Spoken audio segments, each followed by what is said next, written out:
सत्वाची 52 खोडी काळूबाई ग सत्वाची 52 खोडी सत्वाची 52 खोडी काळूबाई ग सत्वाची 52 खोडी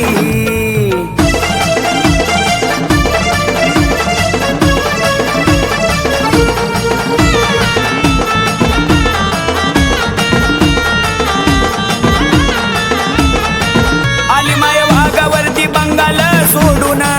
झाली काळूबाई 52 चेड्याची मालकीन लाक्या सुलाची तिने उडविली गर्दन मांडवी ऋषीने मंदिर बांधिल हर्षा